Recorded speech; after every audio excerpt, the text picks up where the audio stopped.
Pemirsa, proses damai yang pernah dilakukan Yudhistira ANM Masardi dan seterunya grup band Dewa dalam kasus pelanggaran hak cipta dipastikan akan menemui jalan buntu. Indikasi itu tercermin dari langkah Ahmad Dhani dan kawan-kawannya yang menolak menandatangani surat perjanjian yang kabarnya sudah selesai dirumuskan sejak beberapa waktu lalu.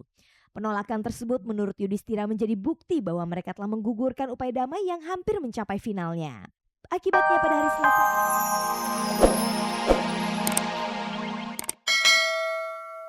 mikirin nyawa anak ini aja dulu lang. mengingat kondisi kesehatan bayi itu masih memprihatinkan, lalu apa harapan Elma terhadap sang bayi? Keadaannya sekarang kritis banget gitu loh. Itu pas saya nengokin kemarin tuh saya ngomong gitu loh, mungkin saya memang bukan orang tuanya tapi saya bicara dari hati saya yang tulus kepada itu anak gitu. Saya bilang, saya kan memang namain anak itu Intan ya, sesuai dengan jalan di rumah ini, sesuai dengan dia yang ditemukan gitu. Saya bilang, Intan ini mama, kamu nggak usah khawatir, kamu akan ada yang rawat. Saya ngomong sampai nangis, itu sampai pegang tangan dia itu melek terus dia ngeliat saya gitu. Mungkin dia berasa kali ya gitu. Saya gini, Intan kamu cepet sembuh ya, nanti kamu pulang, kamu ini ada mama Elma, saya bilang gitu. Nanti kamu punya kakak namanya Isya gitu. Ini mama kamu cepet sembuh ya gitu. Terus dia karena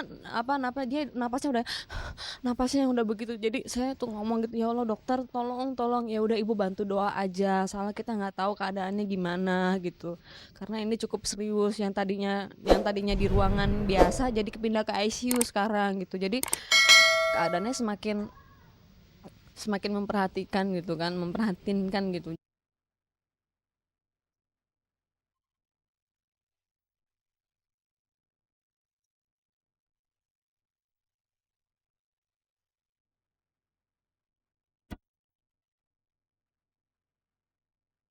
Pemirsa, Senin malam kemarin akhirnya perjuangan Elma Tiana untuk menolong bayi yang ditemukannya itu telah berakhir. Bayi perempuan yang diberinya nama Intan itu meninggal dunia pada pukul 10 malam di Rumah Sakit Harapan Kita. Elma dan suaminya Fari membawa jenazah bayi itu ke rumahnya dan mengurus sebagaimana mestinya. Saya sudah berikhtiar, saya udah maksudnya saya udah berusaha, tapi kalau engkau berkehendak lain saya pasrah, saya terima semua, saya ikhlas gitu. Saya tadi ngomong gitu, begitu saya ngomong gitu tiba-tiba dikabarin udah meninggal gitu. Jam 10.45 meninggalnya ya. Dokter juga bilang andaikan dia hidup juga kasihan Bu gitu, udah hidup juga udah total ya, organ tubuhnya semuanya udah rusak gitu loh. Andai kata hidup juga kasihan gitu, makanya mungkin Allah memberikan jalan yang terbaik buat anak itu. Minimal kita bisa menguburkannya itu dalam keadaan yang bagus ya, yang nggak di pinggir kali gitu, yang nggak di dalam kali. Mungkin buat jalan terbaik dia gitu. Mungkin dia udah nggak tahan ngerasain sakitnya ya. Dia itu kedinginan, dia kedinginan sekali gitu waktu ditemukan. Ya udah akhirnya pas saya tutup telepon masuk gitu. Berarti ya udah memang udah firasat saya, dan ibu saya juga bilang, ibu saya tiba-tiba lagi tidur bangun karena dia mimpi giginya retak gitu. Memang udah bertanda gitu. Pas saya telepon mama lagi ini gitu. Ya udah Elma ikhlasin aja semuanya gitu. Yang penting dianya udah berusaha kita tolong.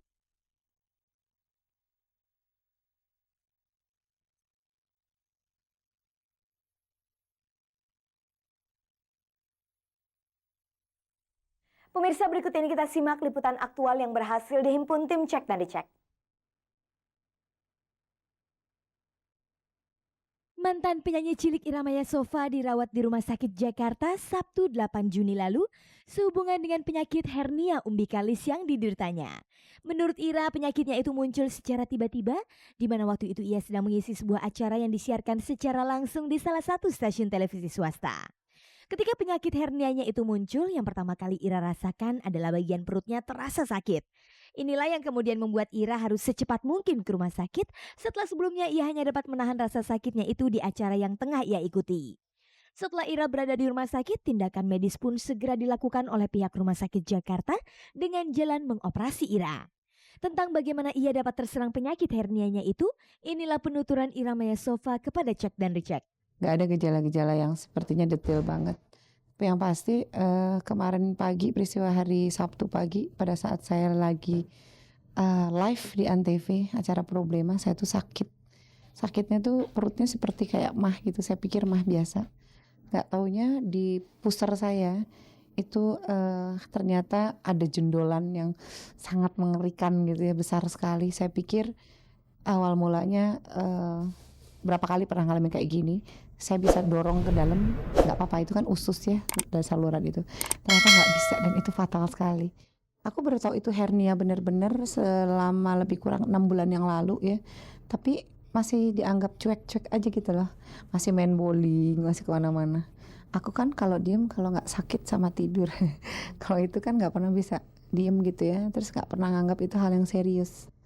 Jadi ya ternyata sekarang kena batunya itu sakit banget. Karena faktor seringnya mengangkat beban berat. Gitu, karena 1 malam sebelumnya saya sempat main bowling. Dan bolanya tuh pakai houseball, nggak pakai bola saya punya. Jadi bolanya cukup berat, saya paksa gitu. Ceritanya untuk melatih gitu ya. Terus ternyata setelah itu, karena juga faktor mungkin kalau kita ngeden tuh gimana. Karena semenjak lahiran anak ketiga, itu baru mau 2 tahun yang lalu kan, saya tuh nggak pernah disengko yang bener gitu, nggak pernah ditahan gitu menurutnya. Jadi salah satu faktor itu. Terus anak turun tangga dan lain banyak lagi.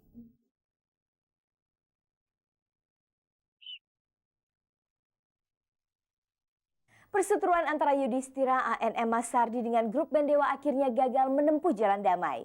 Selasa pekan lalu, Yudhistira mendatangi Polda Metro Jaya Jakarta untuk melaporkan Ahmad Dhani Dewa yang dianggapnya telah melakukan pelanggaran hak cipta dengan mengutip judul novelnya Arjuna Mencari Cinta menjadi judul lagu ciptaan Dhani Dewa. Sepertinya Yudhistira sudah sangat mantap untuk menyelesaikan kasus ini ke meja hijau. Pemirsa, proses damai yang pernah dilakukan Yudhistira ANM Masardi dan seterunya grup band Dewa dalam kasus pelanggaran hak cipta dipastikan akan menemui jalan buntu. Indikasi itu tercermin dari langkah Ahmad Dhani dan kawan-kawannya yang menolak menandatangani surat perjanjian yang kabarnya sudah selesai dirumuskan sejak beberapa waktu lalu. Penolakan tersebut menurut Yudhistira menjadi bukti bahwa mereka telah menggugurkan upaya damai yang hampir mencapai finalnya. Akibatnya pada hari Selasa lalu Yudhistira merasa perlu mendatangi Polda Metro Jaya untuk melaporkan Ahmad Dhani yang menurutnya telah melakukan pelanggaran hak cipta dengan mengutip judul novelnya Arjuna Mencari Cinta sebagai judul lagu ciptaan Dhani. Menurut Yudhistira, upaya ini terpaksa dilakukan guna memperoleh kepastian hukum menyangkut kasus yang tengah dialaminya itu. Untuk mengetahui lebih lanjut, langsung saja kita simak penuturannya. Sebuah laporan ya, bukan pengadilan, membuat laporan bahwa telah terjadi dugaan pelanggaran hak cipta atas karya saya, karena ini merupakan satu babak baru dari upaya hukum yang ditempuh selama ini. Dari awal juga saya mau ke pengadilan supaya ada satu kepastian hukum ya menyangkut hak cipta, menyangkut judul Arjuna Mencari Cinta yang saya buat, yang dipakai oleh Dhani untuk lagunya yang baru ya. Karena babak ini sudah selesai dan tidak ada penyelesaian, maka babak berikutnya ini yang disebut babak litigasi, jadi proses kepada pengadilan. Nah, sebelum sampai ke pengadilan tentulah ada proses awal, yaitu melaporkan ke pihak kepolisian, kemudian pihak kepolisian melakukan penyidikan, membuat bukti-bukti, kemudian mereka membuat BAP dan mengajukannya ke kejaksaan ya. Apa tanggapannya jika Dhani menggugat balik? Ya nggak apa-apa, silakan aja apa yang mau dituntut.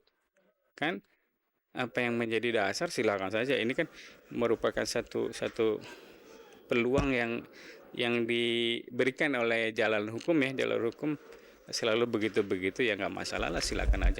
Pemirsa, untuk mengetahui seperti apa sikap Dewa menanggapi laporan Yudhistira Masardi ke Polda Metro Jaya itu, cek dan dicek mewawancarai Ahmad Dhani selaku pengarang lagu Arjuna Mencari Cinta. Saya sangat menyayangkan aja kenapa kok baru terakhir-terakhir ini baru melaporkan berkasnya ke Polda ya. Karena menurut kita kalau memang merasa haknya dilanggar ya harusnya langsung aja itu berkasnya dilaporkan ke Polda saat itu juga. Jadi nggak usah jumpa pers sampai 2 kali atau bikin seminar segala macam sarasehan. Menurut saya pointless. Ini kan menurut kita kan sangat merugikan kita gitu, karena ada trial by press gitu ya, ada opini-opini masyarakat yang sudah terbentuk, itu kan sangat merugikan kita. Meminjam kata Gus Dur kan itu kan termasuk pembunuhan karakter gitu kan. Jadi ya merugikan integritas saya sebagai pengarang lagu yang cukup diperhitungkan gitu di Indonesia itu kan. Saya kan bukan pengarang lagu kacangan gitu. Apakah dirinya siap menyelesaikan kasus tersebut hingga ke persidangan? Saya mencoba untuk menegakkan hukum yang memang harus ditegakkan gitu ya. Kalau memang saya salah, saya sudah siap kok gitu.